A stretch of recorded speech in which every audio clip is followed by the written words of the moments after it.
welcome to Digging Into the Bible. My name is Jim Barnard. This is a production of Tiller Coaching.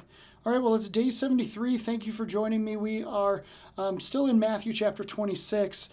Jesus has just been betrayed, and now he's going before the high priest. He is going to be kind of handed over a few times in this kind of trial process of sorts. It's very different than what you and I would think of when it comes to a trial. There's really no you're innocent until proven guilty. There is no representation. He's not, read Miranda rights and given a lawyer if he can't afford one.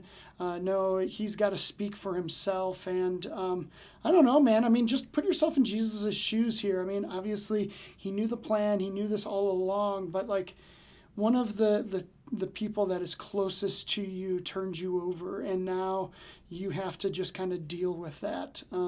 That's a bad day. So you had a bad day, I taken one down. I'm such a terrible singer. Why do I insist on doing that here? Yeah. Okay, well, I don't really have an answer to my own question. Let's just go ahead and dig in. This is Matthew chapter 26, starting at verse 57. Then those who had seized Jesus led him to Caiaphas the high priest, where the scribes and the elders had gathered, and Peter was following him at a distance, as far as the courtyard of the high priest. And going inside, he sat with the guards to see the end.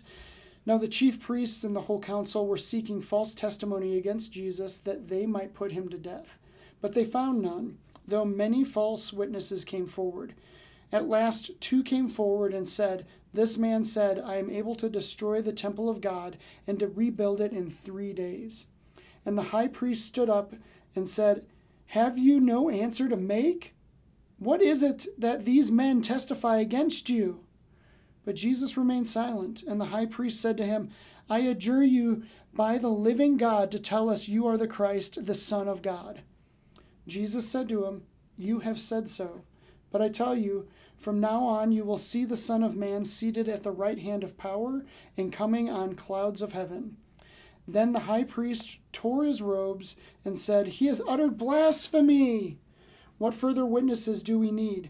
You have now heard his blasphemy. What is your judgment?" They answered, "He deserves death." Then they spit in his face and struck him, and some slapped him, saying, "Prophesy to us, you Christ. Who is it that struck you?"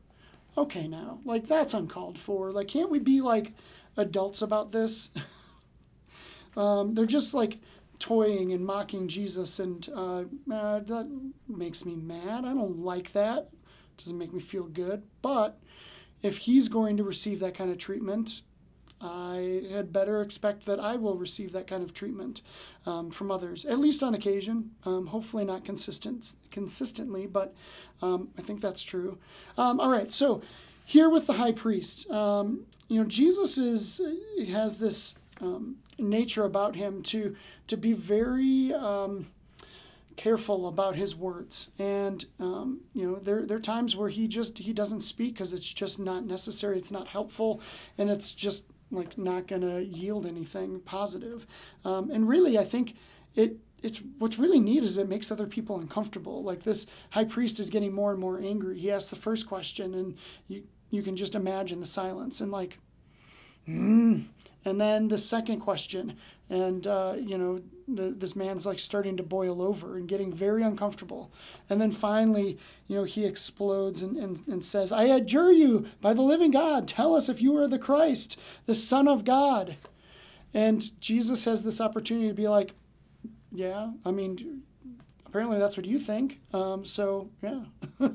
I just think it's such a pro move for him to just be so slow to respond. I know that I talked about that at the very beginning of the study when it came to his dad, Joseph. Joseph was, had kind of made this decision, but was slow to respond, and that slow to response, made it possible for God to do a miracle. And while I don't see necessarily anything miraculous here, I do feel like Jesus being slow to respond is something that I need to take note of, that he is allowing this other person to paint themselves into a corner where it's like, well, yeah, like, okay, that's exactly that's exactly the scenario. You can come at me about it, but I mean, you're the one that said it. I don't know, man. Like, the rational response is always very hard to find, and I find in my own life that when I take a little bit of time to process it, that's when I can occasionally find it. And I don't know, just props to Jesus for, not trying to just defend himself and be like, well, see about that, like, no, like, this is happening and it's okay. He's got a lot of trust in his Father that he's going to be okay no matter what happens. And he's waiting for this moment that, like, okay, now I know, now I have some inspiration from the Holy Spirit where I can actually speak. So I don't know. I hope that's helpful for you today.